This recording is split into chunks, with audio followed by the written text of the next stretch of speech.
ভাই ভাই একটা সুখবর আছে, ভাই একটা সুখবর আছে। ভাইরাল মিজান ভাইকে মেহেদী হাসান বিপ্লব ভাই ওনার নিজ অর্থায়নে একটা ঘর করে দিবে।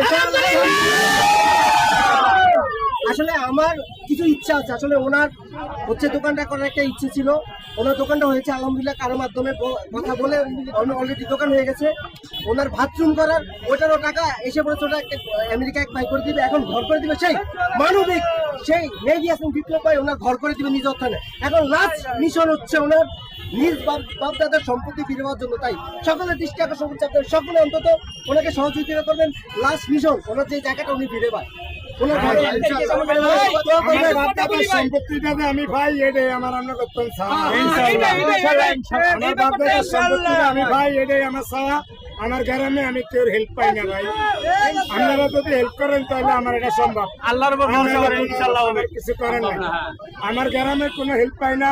আপনাকে ঢাকার উদ্দেশ্যে আমার সান্ডু ভাইয়ের উদ্দেশ্যে আমি গ্রামে দিয়ে আর কথা কওয়ার জায়গা আমি ভাইছি। আগে আমার কথার কেউ দামই দিত না, আমার এমন অবস্থা আমার গ্রামে ভাই। শেয়ার করেন, যে ভাইয়েরা আঙ্গ ভিডিও তারা একটু বেশি করে শেয়ার করেন, সাপোর্ট করেন, যেন ভাইয়েরা আঙ্গ কথা লইতে পারে। আমার বাপদাদার অর্থ সম্পদটা যেন আমি বিরোধ পাই, এটা লেগে একটু সহযোগিতা করবেন।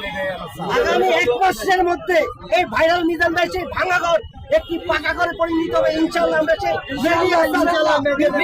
সহযোগিতার মাধ্যমে নিব। আসলে আমি অনেকক্ষণ চেষ্টা করতেছি, এখানে হাজার হাজার ইউটিউবার কন্টেন্টার, আমি কন্টেন্ট টিউটার আমার একটা কথা ছিল বলা যাবে ভাই, যে খাবার যে দেওয়া হচ্ছে অনেক মানুষ খাবারও না না ওই টাকাটা যদি গরিব মানুষদের দেওয়া হয় তো এই ক্ষেত্রে আমি বলি আমি বুঝতে পারছি আমরা যারা আসি সকলে খাবারটা পাই। ভাই আমি বলি মূলত